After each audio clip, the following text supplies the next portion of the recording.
Hi gang, post-Women's Euros euphoria here in the Kingston kitchen, and Martin and I have a lot to talk about.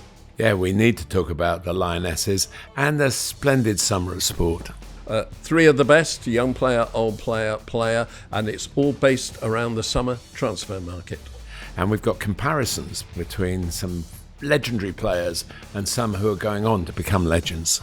All Champions League people, yes. And letter from the Gantry.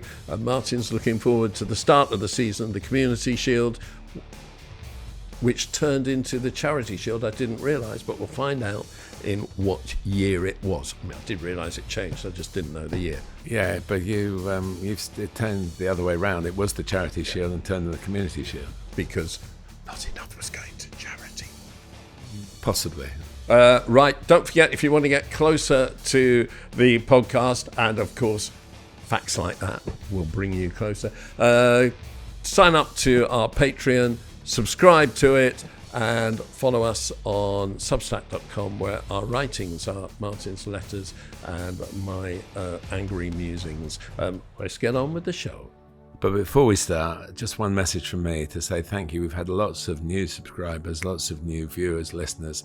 We're really grateful. Let us know, and Neil will tell you how and why, but let us know what you think, and if there's any way we can move it more to your liking, we'll try. The Joy of Football podcast. With me, Neil Barnett.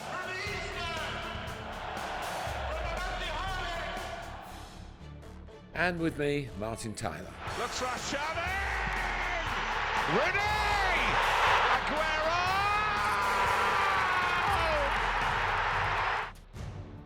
The Joy of Football. Hello. The Joy of Football podcast is 69 episodes old today, and with, of course, Martin Tyler, the greatest commentator in the world, and me, Neil Barnett. And we're going to go straight into We Need to Talk About. And Martin, we need to talk about the Lionesses. And the joy of... Yes, but let's start with the Lionesses. I'll come on to the wider, what a wonderful summer it's been. But to win a trophy, retain a trophy, of course, as well, in the manner in which they've done it. I've been struggling to think of any tournament winner of a major tournament that's ever done it in such a difficult way and done it by being totally unbreakable. Having had a bad start to the tournament, they've been playing sudden death football, basically from the second game in the group all the way through. They've been behind in a number of games, as you all know. They've skin of the teeth escapes, but always ending up on the right side. It's a real daring do tale with such a happy, joyous ending, and it's been a wonderful tournament because there are more spectators than any before the Women's Euro. Well, I was disappointed that the final was at Basel, where the capacity is 34,000, when the previous final was at Wembley, where the capacity is over 80,000. You'd have to look up your Switzerland stadia to see what the best they could do. Obviously, Bern has a big venue, Zurich. They played there as well, didn't they? So anyway, it was crackling with atmosphere. I thought it was a really good game, the final, between a team that probably tries to play the way the more purer brand of football, if you like, the passing philosophy of Spain, and world champions, of course, at England's expense. And that got them so far. It got them the lead. But what England produced, I thought, and maybe this is how they would like to be judged, because it was a proper English, resilient play, progressive football, soak up pressure, defend for their lives, and by the way, two great headed goals, absolutely, which for me are always very special. Two great headed goals. Well, I found the whole thing fascinating for a number of reasons. First of all, the likeness of the Spanish women's team with the Spanish men's team, and the ability to play out from the back, the ability to receive the ball and turn and play one-touch, two-touch football, the ability of movement to receive the ball and keep the move going. They cut England open time and time again. And then the inability to turn that into goal-scoring chances. And in the end, Hannah Hampton didn't make any more saves than the Spanish goalkeeper. I think they probably made 2 outstanding saves each during the 2 hours. And Spain were easily the better team in the first half. And at half-time, I thought the changes that England made were basic and brilliant. So Lucy Bronze was kind of moved into midfield a little bit it really more as a defensive gesture rather than a let's get an extra person into midfield to stop them coming through the middle. When England had the ball, she was out on the right flank again with a broken tibia turning up everywhere. But that was really the only change except a change of tempo. And it seems to me that in football, tactics are now overrated and tempo is underrated. And England stepped up the tempo and the game changed in England's favour with that. And that was a major difference, apart from the bronze thing. And then the biggest difference for me was, how do you cope with a team like Spain that have their way of playing and are going to totally dominate you? And we kind of went more 4-2-3-1 than 4-3-3, pushed up the number 10. And Hannah Hampton played out from the back. I thought she was the best passer on the field, and her passes were 40 yards, 45 yards out to the flanks. And Martin, England did, I know people are going to say, oh, he's on about it again, but England did what Chelsea did against Paris Saint-Germain in the final of the Club World Cup. They went over the press. I don't agree with you, because they never dominated the way that Chelsea didn't dominate Paris. In the first half, they did. Chelsea had 35% possession. Yeah, but with the ball, they were a dominating force. England weren't, but because England had the grit, the determination, the physicality, and also the blueprint of coming back from behind, it's almost as if England had to concede first to find the best version of themselves. It happened time and time again. But I think on that, don't you think that with the substitutions, each substitution, Spain got a little bit weaker, and with each substitution, England got a little bit stronger? I do agree with that 100%, because the best chances for Spain fell to the substitutes. Yeah. And they missed. I mean, the one where she tried to flick it in, was it the first period of extra time? And missed it all. Got a little half touch on it. And I agree. And the depth in England's squad was tremendous. And don't you think that is probably due to the strength of the Super League, the Women's Super League? Yeah. Because in order to survive in it, you have to be the fittest you can possibly be, the strongest you can possibly be, and the best you can possibly be. And probably the depth of England's good players is better as a result of that league than the depth of other players, maybe only matched in the States, where the league over there is so my strong. knowledge isn't sufficiently deep to know that, but what I would say is probably there are people who are following the tournament actually at the grounds writing that England have struggled, a bit lucky and everything.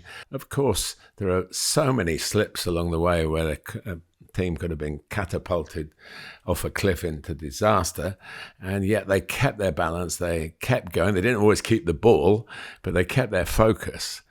And I thought it was just a fabulous way to get. I mean, it was a daring do escapade, wasn't it? It's like from a kid's comic. You know, they can't keep doing it. Surely they can't keep doing it. After in the semi-final, my partner was in South Africa, and she rang me saying they're going to go out. They're not going to get to the final. And I said, well, how long to go? Because I'd been at a match, and I said, it's 7 minutes. So I said, that'll be 17 minutes. I said, don't worry, they'll get through. And they did, and it wasn't the smartest remark I've ever made. It was just obvious. And that kind of character, that's why it's so special. And I thought it just brought together all the different generations in a way, in a new sport, really, a new successful version of football, women's football, which has been poo-pooed for many a decade, far too many a decade. It's got its act together, and the example for young girls now looking at that and saying, this is where I want to go, this is where I want to be.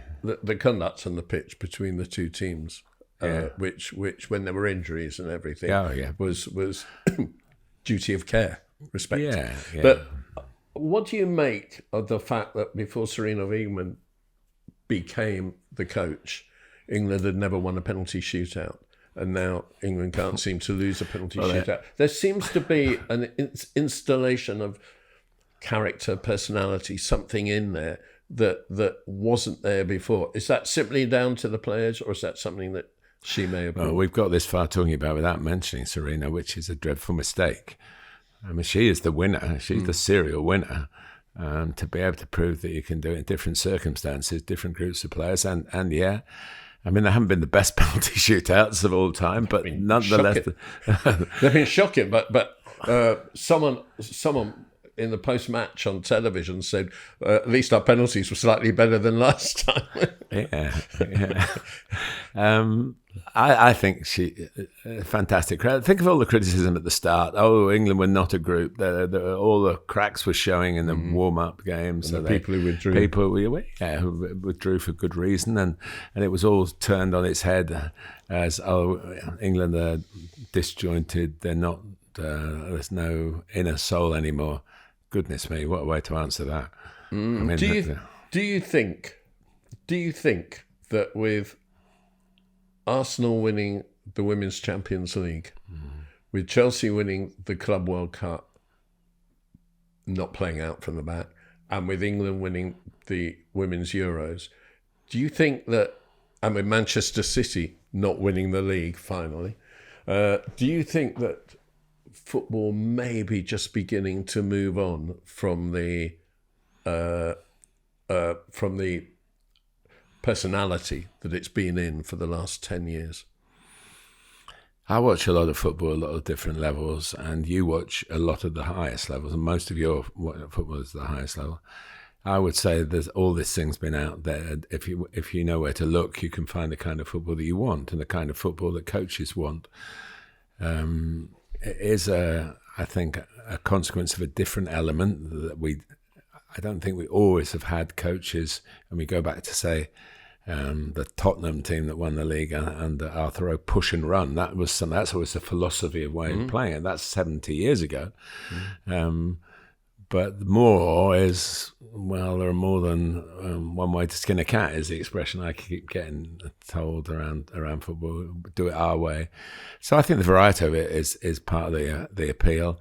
Listen, I'm not dissing the passing philosophy, but it only gets you so far. And if you haven't got the finishing to go with it, then I go back to Spain losing to Morocco in the Qatar World Cup. You know, I mean, Spain kept the ball for seemingly hours. When Luis Enrique was there. Yeah, and look how he's changed. You know, I also look at. I said Hampton made the same number of saves as the Spain goalie. Her first save, the Spain goalie, was when they lost the ball in their own penalty area, playing out from the back. Yeah, it was, and that. Look, while I was watching it, I thought I would love to get the stats, because they haven't been kept for that long. But say the first year of statistics, deep dive into stats, and how many goals were conceded by playing out from the back compared to now, or say 2 or 3 years ago. Maybe teams getting a bit cuter now, but it was never there. No. It was just never there. You never got. I got one in my whole career off a goalkeeper. Not a great career, but I played quite a lot of matches, not at that level. But I remember it because it was the only one that happened. And you just didn't go there. You didn't go as a forward in to get the ball off the goalkeeper. I remember. I bring up Don Howe quite a lot on this podcast because I worked at 3 different football clubs with Don Howe, and he was just such a wonderful football brain. And he said to me, people go on about passing and long passing and whether long passing is direct. He said, the greatest team I ever saw was the Brazil 1970 side. And what people don't realise looking back at that was they had a short centre forward called Tostão. Yeah. And he said, and he had the greatest technical ability of any centre forward I've ever seen, but it wasn't recognised. But Brazil would get the ball, and whoever got it, because they were so talented technically, they would drill the ball at Tostão from 30 yards, 40 yards, 50 yards, 60 yards. The first thing, they didn't go through the midfield, but the midfield would do it if they got the ball. They would drill the ball at Tostão, and he would bring it down. Wherever it came to him, head, chest, knees, he'd bring it down, bang, one touch, and then he had the right winger, Jairzinho, yeah. Pele, and Rivellino on the left wing. And he said, and they went from there. And he said, and that was brilliant technical football, brilliant passing, tactical, technical football. But it often involved 50-yard passes from people who were just genius enough to make them. I got on the field with Rivellino in 1986. We played a South American media game, and they played Clodoaldo and Rivellino with the South Americans. And he hit the bar, I remember, with an outrageous effort, but didn't go in. And then actually we won the game, and he wasn't pleased. Maybe his legs weren't of 1970, but his competitive instincts were. And I can see him now haranguing the poor referee. That was, and Don was spot on, of course. So, but I just wanted to say, Neil, I mean, I throw your Chelsea into it, an English winner of the inaugural Club World Cup. And now it's officially inaugural now. Yeah. I've been banging that drum before I went out there. And how wonderful the sport has been, and in a difficult time, what a comfort sport is. I mean, the British and Irish Lions, the most dramatic victory with a try in the last few seconds of the game. The Test series with India, which is constantly producing extraordinary individual performances and great team successes, and a bit of needle as well, which we all like to watch. I was lucky enough to go to Wimbledon a couple of times, and what a great final that produced, certainly the men's final, and that we've had great weather here. It's we are blessed.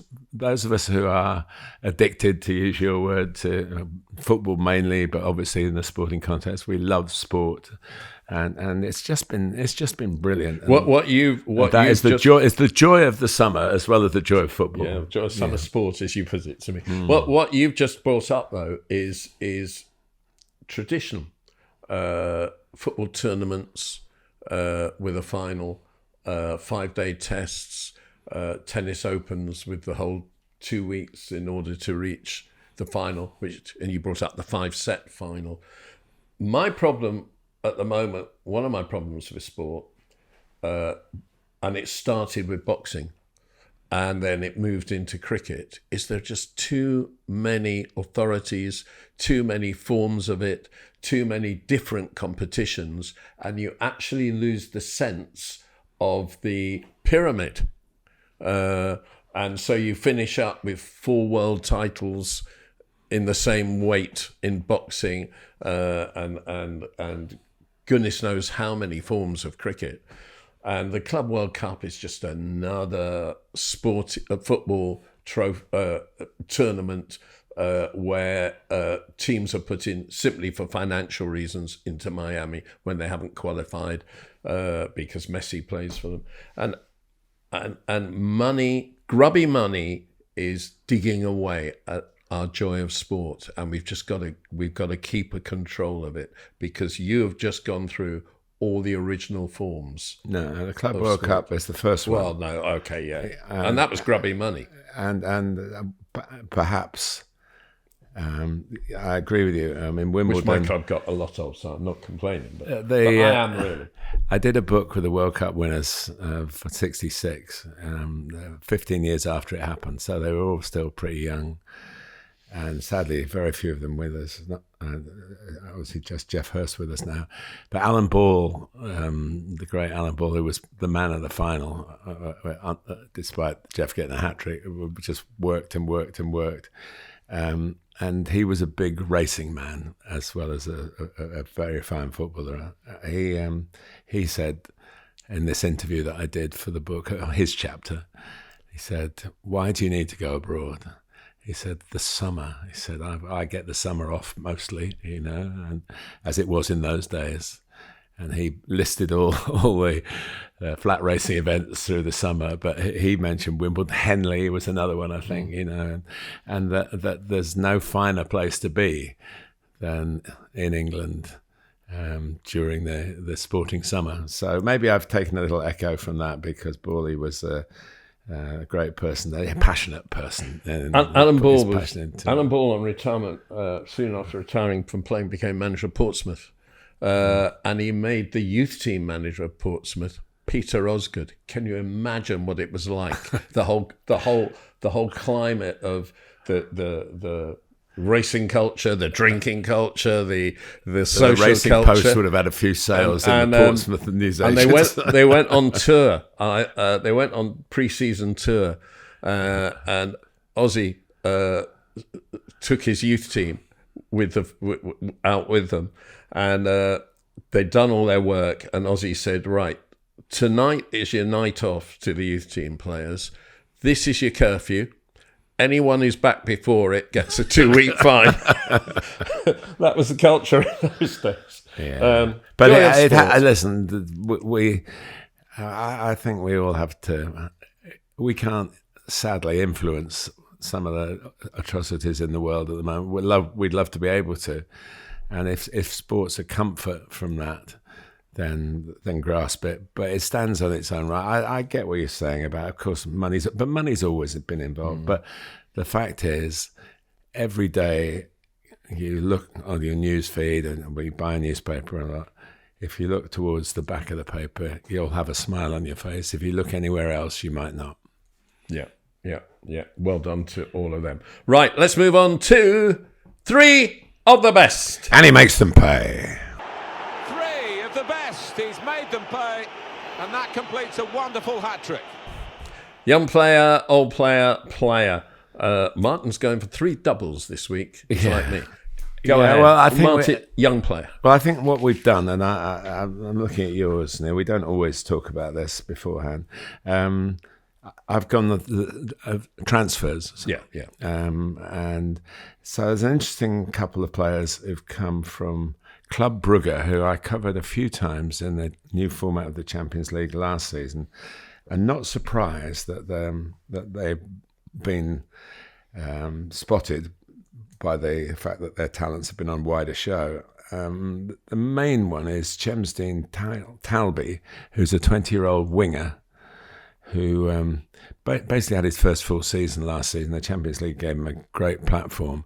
They got to that playoff round and won against Atalanta, which was a really good. And they won 3-1 the away leg, and he scored twice, his first Champions League goals, and he's 19. What position is he? He's a winger, a right winger. Cost around £18 million. I guess there'll be a few add-ons as well. He's Belgium under 18. He scored against England, I think, on his debut, actually. But now he's aligned with Morocco for his international football. He speaks good English. He's already done his opening interviews on the Sunderland websites and everything. And I think I'm really looking to see, obviously he's going to be in a culture of young players that have come from all different backgrounds. It's going to be a very tough ask, but I do think he's quick, he's got an eye for goal, and if that's the Sunderland philosophy, to buy young and maybe help them stay up, or certainly make a profit on them. And the other player from Club Brugge is Maxim de Cuyper, who's an attacking left back who scored against Villa actually in the game that I covered in the Champions League. Remember, they played them in the group, and then later on, stage. Yeah. Not the group. Thank you for putting me right on that. Very old, out of date group stage, the league phase. And he's gone to Brighton. Who sold Estupiñán Yeah. to AC Milan, who sold Theo Hernandez to a Saudi Arabian team.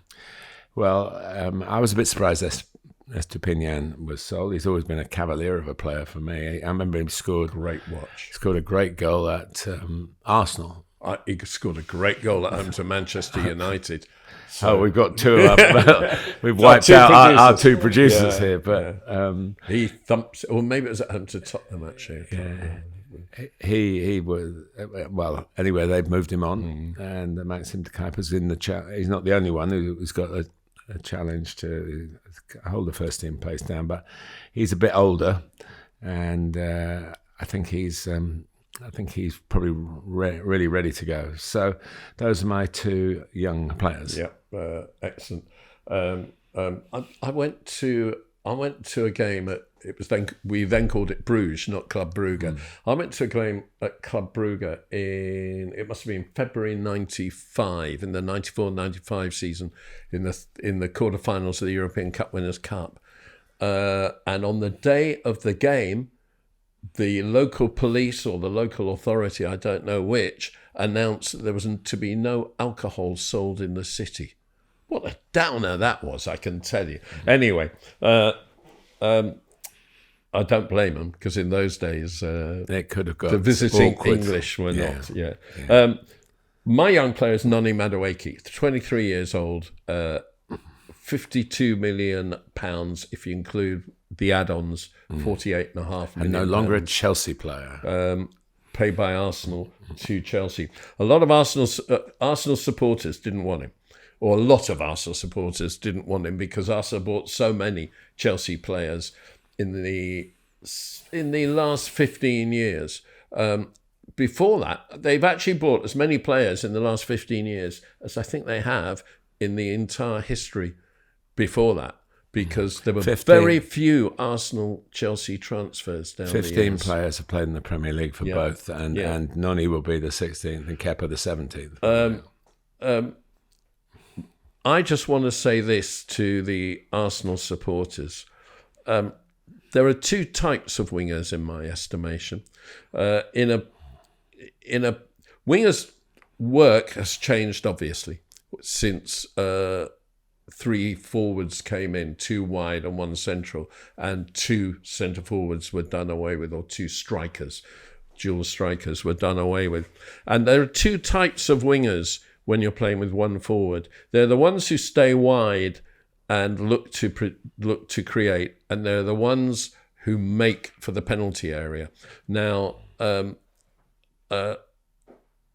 Raheem Sterling made a career out of making for the penalty area. Now, he was a big disaster for Arsenal last season on loan, but maybe something's just interrupted Raheem Sterling's career. But the fact is that Noni Madueke is a player who is utterly in love with the penalty area. He adores the penalty area. I think he's almost a one-trick pony, but it's the best flipping trick a winger can have, which is he gets the ball and he makes for the penalty area, and he makes things happen. And he's done it now for England, and he did it for Chelsea. And he's not always gamely. He's not always eyes open to everything going on around him. He is single-minded. I'm going to get this flipping ball and myself to the penalty area. And do you know what, Martin? It changes games. It changes games. And you can have all the frigging philosophy in the world you want. If you've got a player like Noni Madueke, things will open up. And it won't always be directly from him. It won't always be deliberately by him. But things happen around him. So you're disappointed he's left Chelsea? I am very disappointed. Yeah. And I think he was the most critical flanker at Chelsea in a period where there was Neto and Sancho and failing A-test and B-test Mudryk on the drugs front. And I think that he will be a big miss now.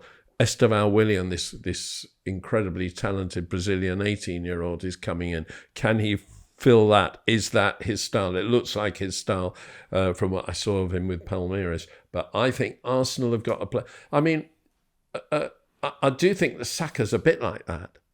I mean, Saka does like a bit of the penalty area, doesn't he? He's not shy. Saka's goal record is extraordinary. He's not shy of entering it, but a lot of it comes from outside because he's a genius. But he likes to enter the penalty area, and I think that's what Arsenal are going for. Maybe they want that on both flanks. Let's get into the penalty area more, and if your wingers do that, then you can have fullbacks who come forward. And you don't need fullbacks going into midfield. Well, we'll see. He did have a spell in the Tottenham factory as well, didn't he? So 316. But that's still with the Arsenal fans not being too happy. It's not just because he come from Chelsea. But the interesting thing about that is that the UEFA rules that the Premier League took on, that you are only homegrown if you've spent 3 years between the ages of 15 and 21 in your homegrown academy. Now, that can be anywhere in English football. And Noni Madueke didn't do that. He went out to PSV Eindhoven when he was 16. He never actually became a scholar at Tottenham. And he then transferred to Chelsea when he was 21. So for the Champions League with Arsenal, he will have to be an overseas player. But for the Premier League, they've changed the rules for him and said because he was English until he was 16, obviously by nationality. That's daft, isn't it? Because if you're English, it shouldn't. Where you've learned the game shouldn't matter.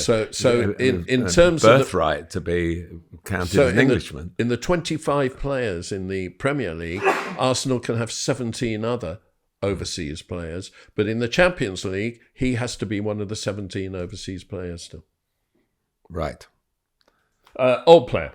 Well, this is to find old players that have joined the Premier League is impossible, really, because very few are brought in to be anything other than cover.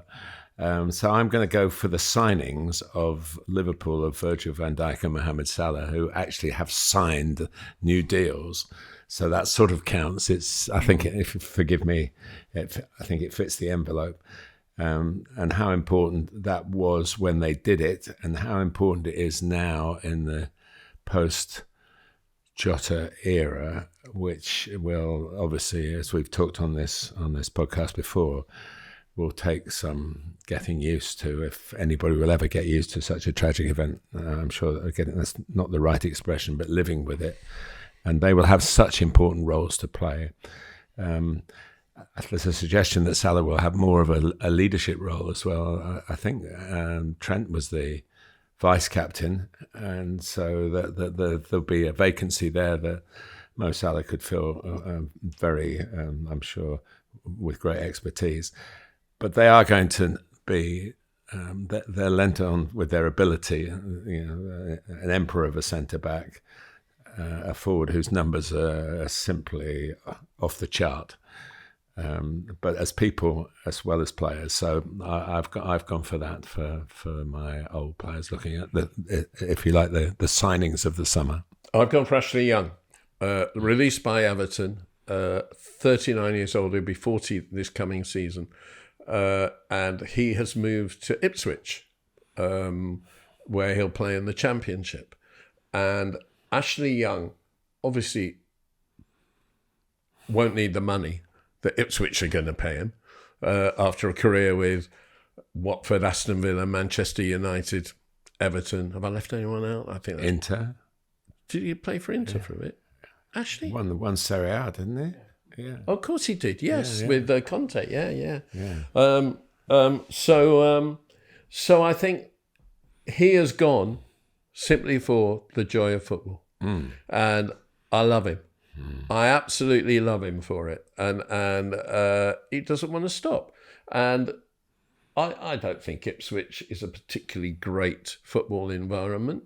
but it's a professional football team, and he's going to love it. And they've got to and play. And I just think that's fantastic. It's the daftest surname anyone of that age has ever had. Yeah, I was at Everton. Ashley, always young. I was at Everton. I think it was the season before last, and he was being asked by journalists in the mix zone after a game if he thought he'd get a contract, because he was on a yearly contract by then, at age 37 or something. If he'd get a contract at the end of the season, and he goes, I don't know yet. And they said to him, well, if you don't, would you consider retiring? He went, no, I will be playing professional football, whatever happens next season. That's love. He didn't need it then financially either. It's love. It's wonderful. Ashley Young. Well, a lot of other players would do it, but Ashley has got a body that will do it. Yeah. And for some, the time is up well before that, and it's no fault of their own. But no, he's special. And James Milner, of course, comes into that category as well. And I go back to the 2018 World Cup when England got to the semi-finals for the first time since '66. And on the radio show I had in America, we picked the team of the World Cup. And I put Ashley Young at left back. He played left wing back because there was the back three of Carl Walker, John Stones, and Eric Dyer? No, who was it? Harry Maguire. Harry Maguire, yes. And rhymes with the Dyer. And Ashley Young played left wing back. Yeah. And he had a fantastic tournament. He really did. So, yeah. Player. Yeah, I've gone, as you mentioned earlier, for a couple interesting transfers. Mohamed Kudus from West Ham to Tottenham. Every time I've seen Kudus play, he's kept me on the edge of my commentary seat. Every time he gets the ball, it looks as though he's going to make something happen. Of course, it doesn't always pan out that way, and he's had a few downs. He had a sending off and a long suspension.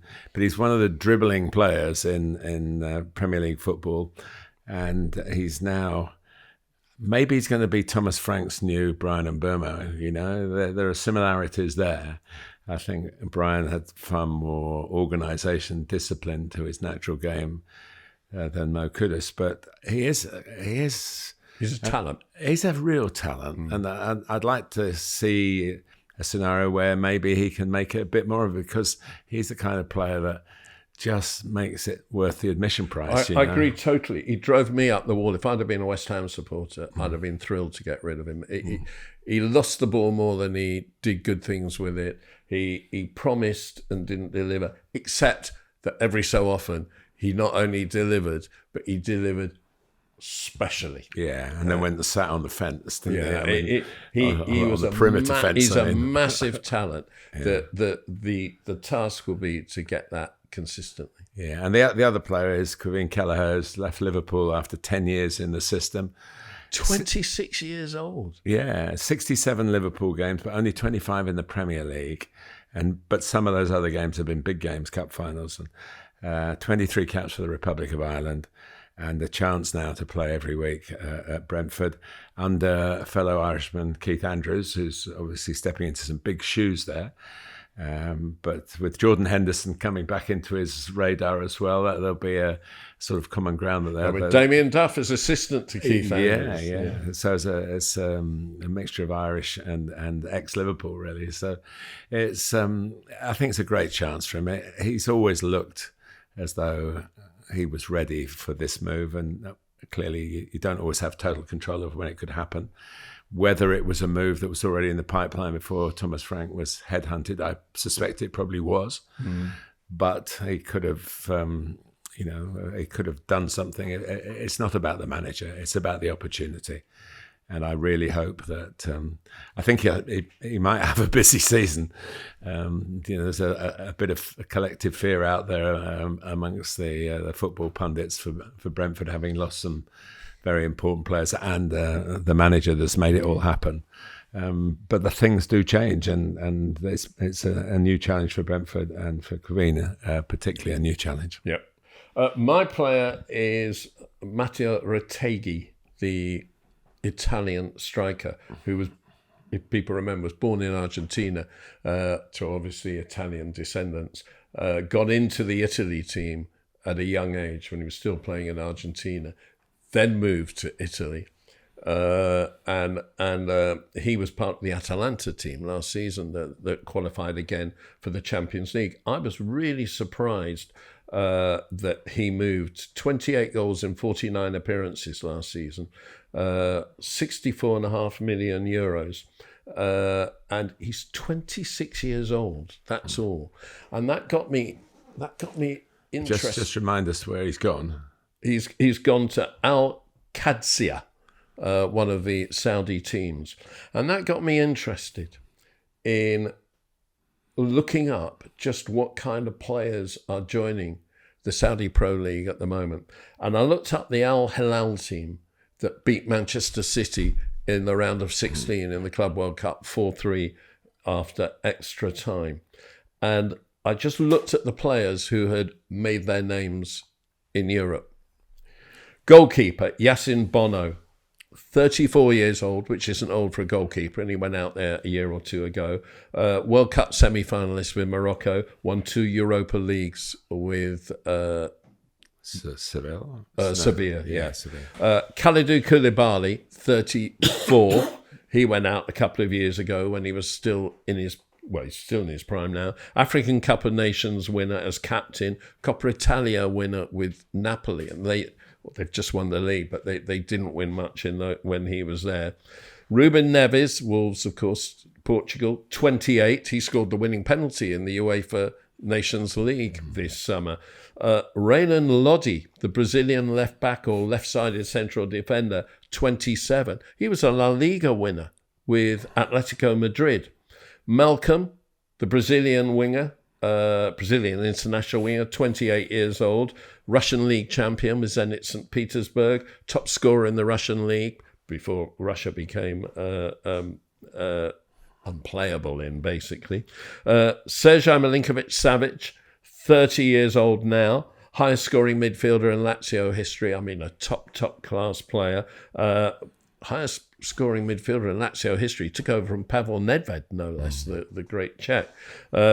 Marcus Leonardo, the 22-year-old Brazilian striker from Santos and Benfica, scored 2 goals against Manchester City, 1 in regular time and the extra time winner. So my point is, it's not just old people like it always was with MLS when they started establishing themselves that are going out to Saudi.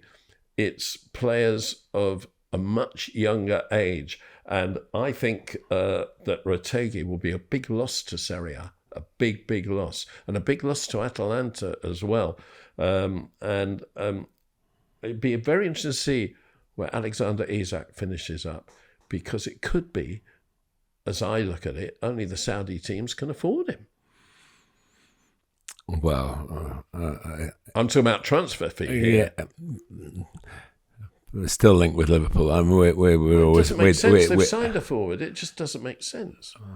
If a good player comes on the market, you can get him.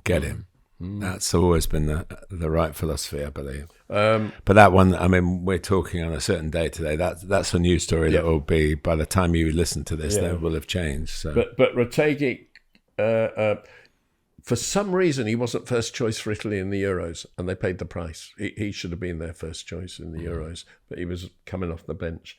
Good player. And a loss to European football. But things change. Right, that is 3 of the best. We've got letter from the Gantry coming up. Don't forget, if you enjoy this podcast, you can subscribe to us. Don't forget, you can get closer to us by signing into the Patreon, and you can follow our written stuff. You can do your reading, follow our written stuff on substack.com, where we are the joy of football. We move on to bringing back an old favourite segment, comparisons.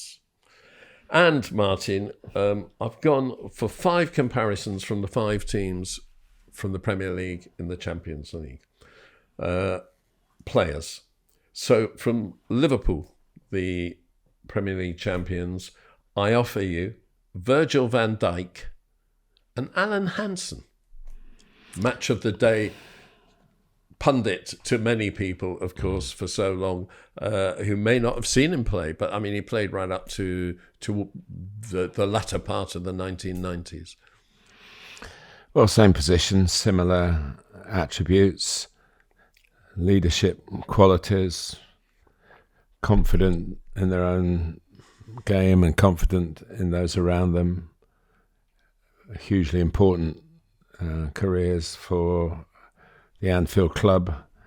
I mean, Virgil's probably a bit more athletic, but Alan had his own way of moving. I think Alan might have had more pace, you know. Yeah, well, he would glide forward, and Virgil's probably scored a few more goals. Alan has probably won a few more games of cards. He certainly and sunk a few more pints. Well, I don't know about that, but he certainly would have been the golfer of his day, living on right by a golf course, and he's had some health issues recently, and it's great to see that that's all behind him now. Not much got behind him as a player, that's for sure. So I think for me now they both stand. If you're putting a ring fence around the generations of the centre backs, usually left. Those two would be, they would be the bosses of their generation. I think Van Dijk is definitely one of, if not the best centre back of his generation in the Premier League. I think the difference that Hansen had, if you look back on 1970s football going into the 1980s, it really was playing it long in England. And he came along, and I can remember watching on television those European Cup nights, and it would only be highlights, you wouldn't get it live. Yeah, I'd be commentating on them. Yeah. Watching those European Cup highlights at Anfield, especially if the first leg was at home, and you'd have 20 minutes of Liverpool bombing into the opposition. And if they hadn't scored, Hansen, centre-back, would get his foot on the ball and he would stop the game. And he'd pass it with Lawrenson or Mark Lawrenson or whoever his other centre-back was. And he would control the game from the back. And post Bobby Moore in the 1960s, I think he was the first centre-back to come back and really control the game from the back in England, albeit being a Scotsman. Very funny guy as well. Well worth a mention. Yeah. Okay. So similar, but I think Hansen was slightly the better player, just because of that. Arsenal, and I'm going for two players who've retired but are regular television pundits: Thierry Henry and Ian Wright. Well, Thierry could probably run from the edge of his own penalty area to score. Wrighty probably only from the halfway line. Because he'd be loitering at the back, waiting for the moment.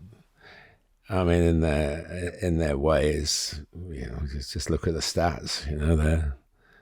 Ian Wright became the record Arsenal goal scorer, and his record was broken by Thierry Henry.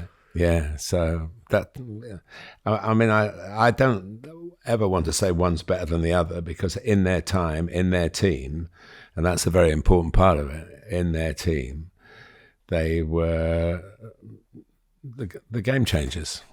They made the difference. They turned draws into wins. They turned defeats into draws, and in a consistent basis against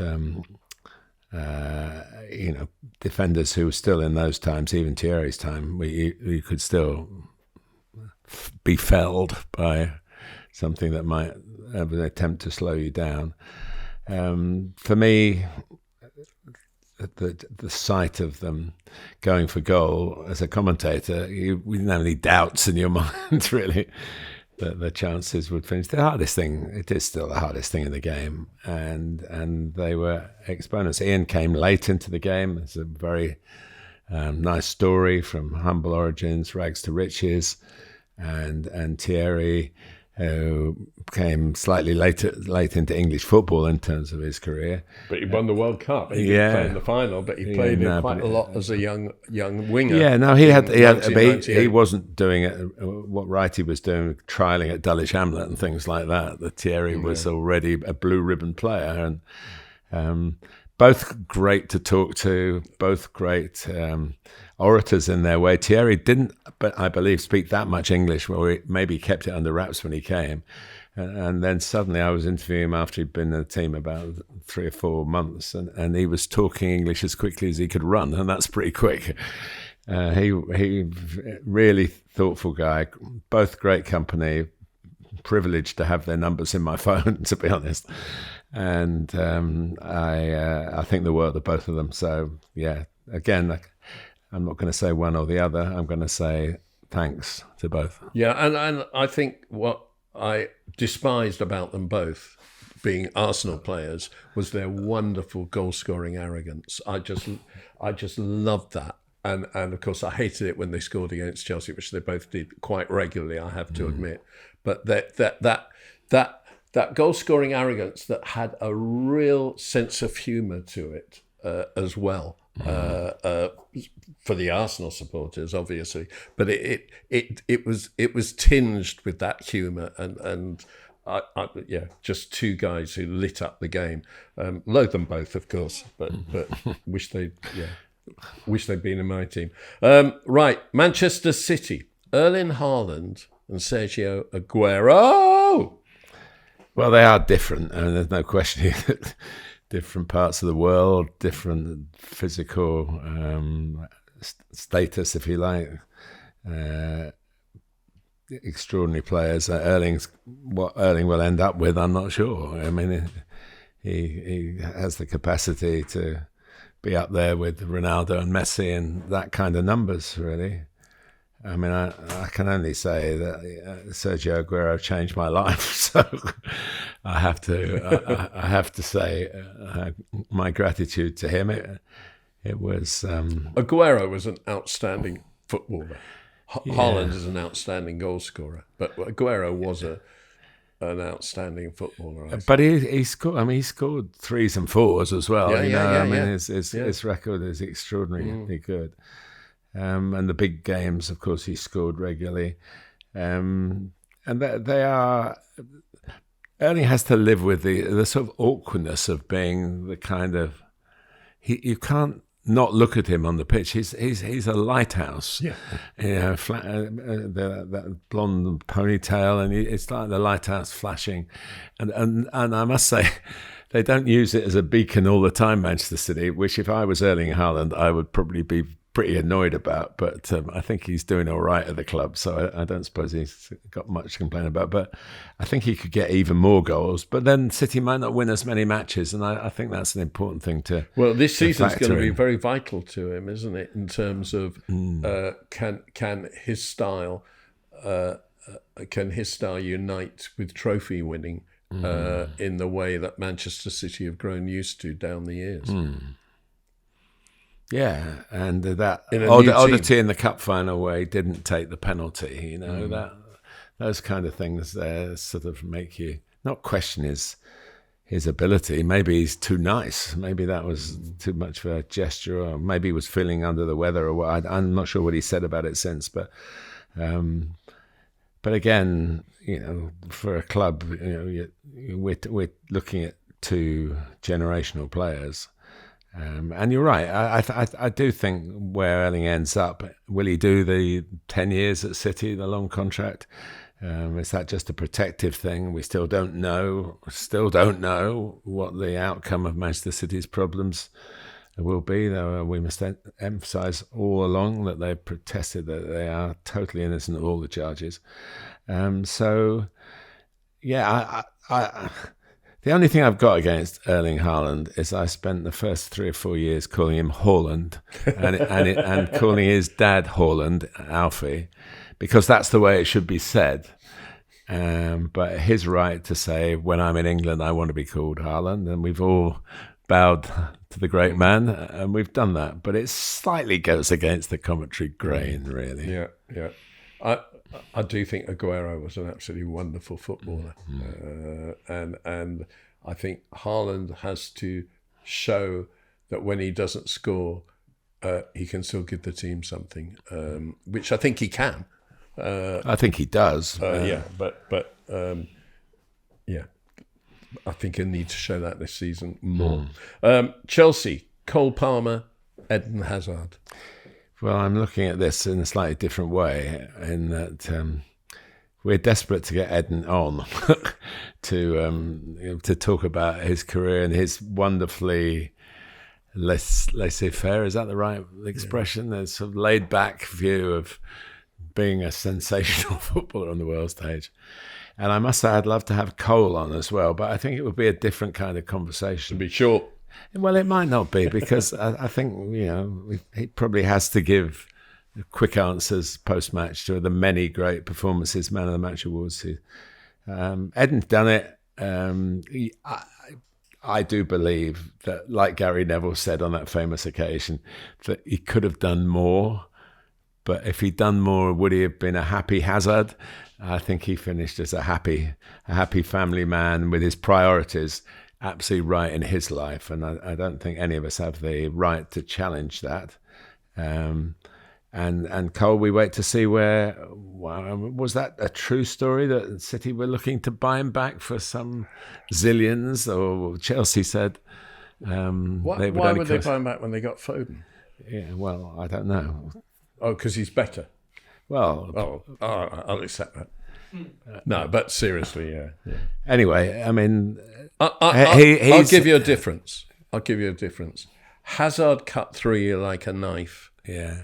Palmer dances around you and weaves you into his web of being trapped. It's just two different styles of what their body offers and what their skills are. But there's a sense of mischief about both of them that I like. I do think mischievous is a very endearing attribute for somebody to have in their character. Extreme ball skills. Pat Nevin, mischievous, who obviously I love, always says, "But do they have pictures in their head?" Eden Hazard and Cole Palmer play with constant psychedelic pictures in their head of what's going on around them, and Hazard, who is probably considered more of an individualist, had the best weight of pass. He had as good a weight of pass as Cesc Fabregas. I mean, he was a genius passer of the ball, So just one's a knife and one's a weaver. That's the only difference. Newcastle. When I thought of Newcastle, I immediately thought Alan Shearer, and I thought, no, not Shearer again. Anthony Gordon and David Ginola. That is an interesting comparison. Similar positions. David with a definite sense of identity about himself as a player. Anthony looks like he will become somebody who he plays with personality as well, but obviously he's very early in his career. David's ability to charm on the field and off it will be the tough act to follow, I think. But a really exciting player. He scored in my favourite game, the 4-3. Scored one of the Newcastle goals in that 1996 game. Somebody who likes sociable person. I think Anthony Gordon looks the same as well. I can imagine. I don't know him at all. I imagine he's got a Scouse sense of humour. He I kind of turned against Anthony Gordon on one performance, and I was wrong. But the first game of the season, 2021-22, Everton didn't have a centre forward. Calvert-Lewin was injured as usual, and Anthony Gordon was put at centre forward, and he didn't want to be there. He didn't want to head the ball. Didn't want to be there. He is a winger, and yet as he's matured, Newcastle have used him centrally quite a bit more, and he's got a goal in him, that's for sure. Yeah, and the little wretch actually went up front against Chelsea in at St James's Park, can't remember if it was this season, just gone, or the previous season, and scored an absolutely superb goal. He's become a very, very good player. He's not as... David Ginola was a big geezer for a winger. And he didn't strike you as fast. Anthony Gordon strikes you as electric. He struck you as more skill and momentum and more powerful running, wasn't it? And talent. But I think their effect is similar. Yeah, as with Cole, really, of all the players, Cole's the only other one, Merlin to some extent, I suppose, but it's where they end up that will give us the answer to the comparisons, really, they're in very good positions to turn a career that's gone beyond the promising stage. It's definitely a career, a high-level career, but to make it a truly great career, they've got the talent to do it, all three of them, and they will. I think Erling in his way is world class now, to be honest with you. But I know it's not your way. No, I agree with you. I agree with you. No, he is. Us who are over 6 foot, we understand the strengths and the weaknesses. I totally agree. The thing I've just realised, I put Tottenham in here, Champions League, but it was Harry Redknapp gave me the idea for this. I saw a thing on Instagram or whatever. Where Harry Redknapp was asked to compare the team that's just won the Europa League and got them into the Champions League with his team that got regularly into the Champions League. And he basically chose every player from his team over every player now. And Harry, I agree with you.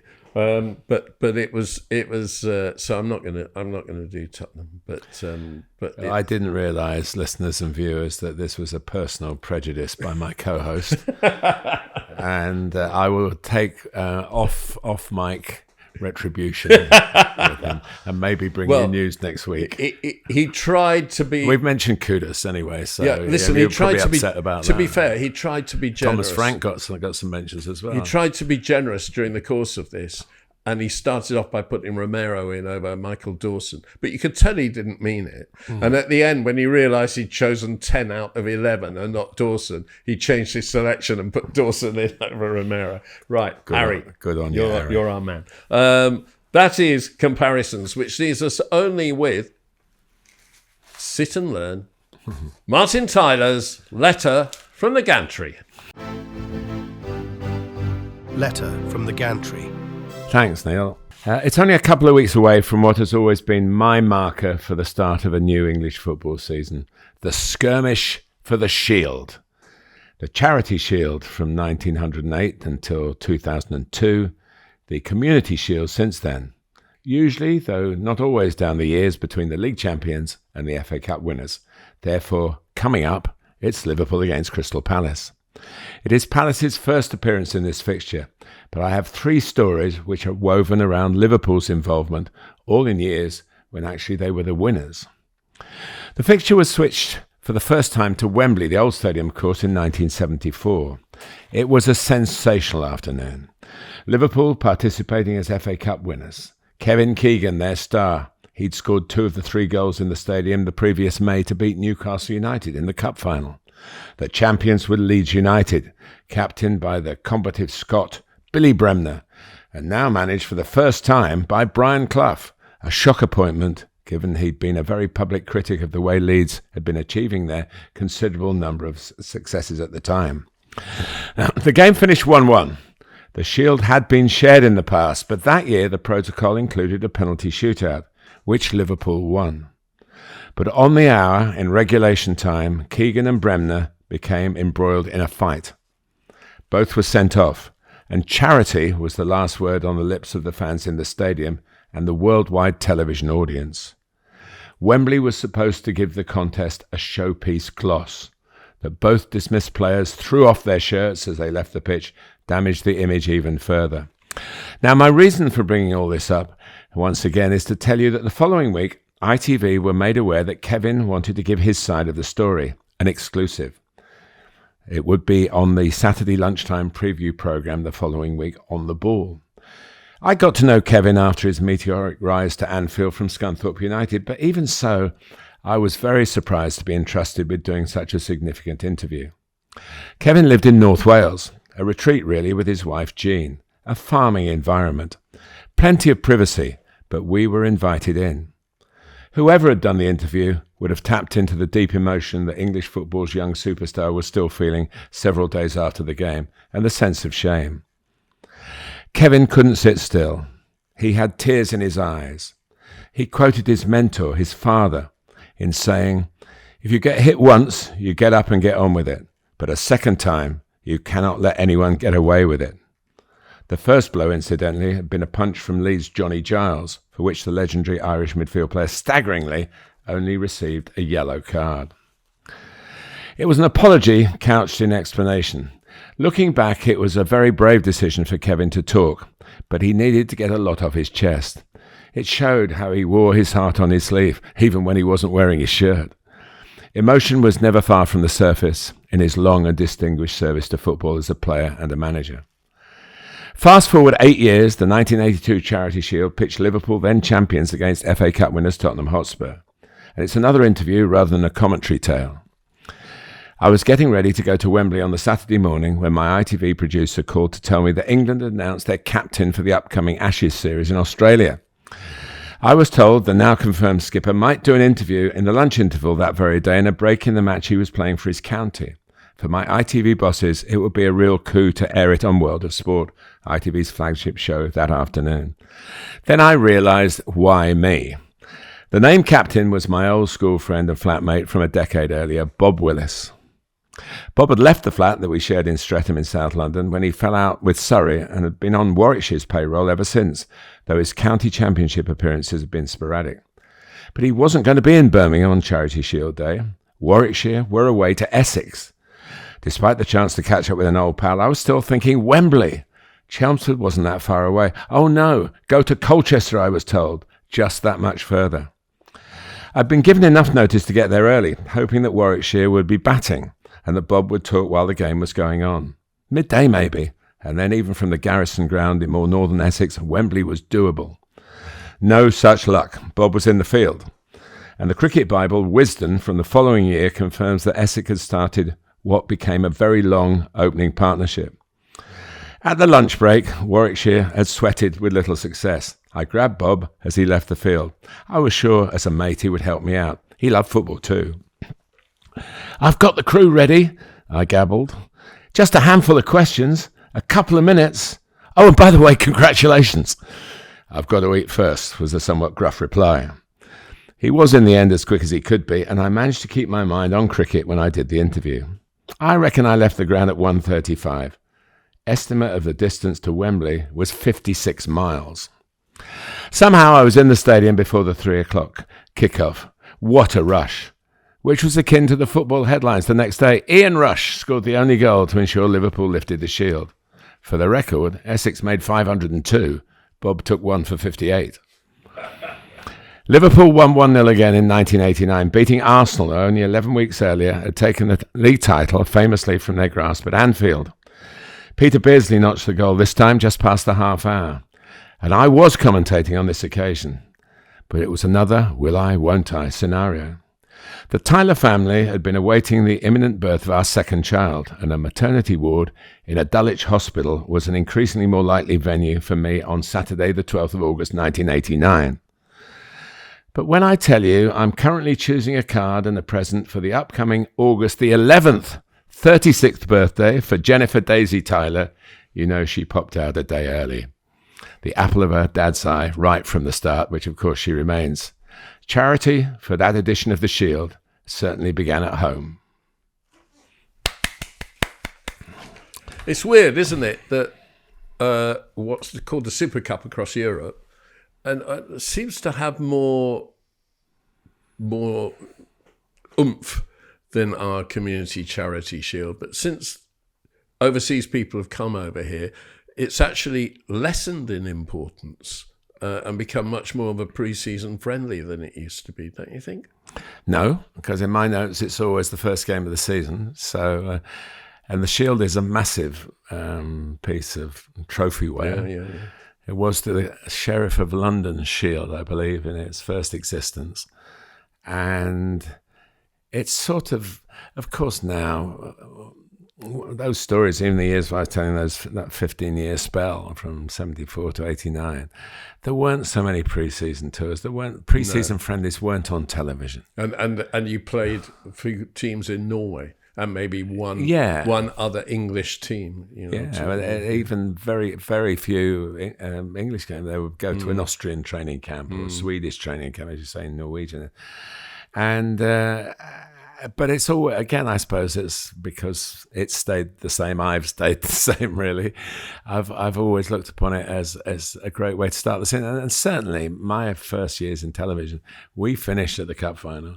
And then although we were on the payroll, we were off. We worked hard through the football season. Report back the week of the Charity Shield, as it was then. So it had a sort of bookend feel about it, really. Well, of course, in the constant Chelsea trophy winning years, I went to goodness knows how many community shields, and my feeling about it was that each year one club requires the result much more than the other for whatever reason. And this year there is no doubt in my mind that Crystal Palace will require it much more than Liverpool, who won the league in 2020, the FA Cup in 2022, and now the league again in 25. So many people in that team would have played so many community shields. But Liverpool down the years, they have the best record. Their community shields. But what I'm saying is Crystal Palace have never played a community shield. No. This will be so huge for them. It will, and it looks like they're accepting that they're going to be in the Europa Conference and not get into. I was at their academy training ground last week, and that was the feeling I got from the academy staff. Well, it's very sad, but it's our own damn fault. Yeah, it looks that way, doesn't it? And but that will take nothing away. The fact they're in Europe, which is great, and the Community Shield, which is great, But don't think that in any way Liverpool or their supporters will underestimate. No. It's a great way to start a season. If you're in that winning, I mean, some of the teams that have got there have found that. I mean, Leicester won the league and didn't win the Community Shield. So it's and that's one of the stats we keep. Do the champions win it, or do the cup winners win it? It does fluctuate. In recent times, the cup winners have done quite well. But anyway, it stands its own right. And there you go. You've just had a little essay on my involvement in it. And if it's just wrapped up the podcast, you can have a kip now, Neil, and we can move on if I've sent you to sleep with my prose. No, wonderful. Looking forward to it. And no doubt I'll watch it. Liverpool versus Crystal Palace. Come on, Palace. That's it. European champions, Club World champions. Been a good summer for English football. Yeah, and I'm still buzzing for the Lionesses. It was just Europa League champions, Tottenham. Yeah, that's not been bad, has it? The UEFA summer of champions. Sport, the joy of summer sport, but most of all, the joy of football. From Martin and me. See ya. That's it, post-match. Thanks for listening and watching. Subscribe, Patreon, Substack.com, all the normal things. And it's nearly ready for the season. And you've been out to America and done commentary, but you must be ready for the new season. Yeah, I've had a few academy games at Woking, so we're well into it. I do a proper pre-season now. You just sit and read the papers. And drink wine.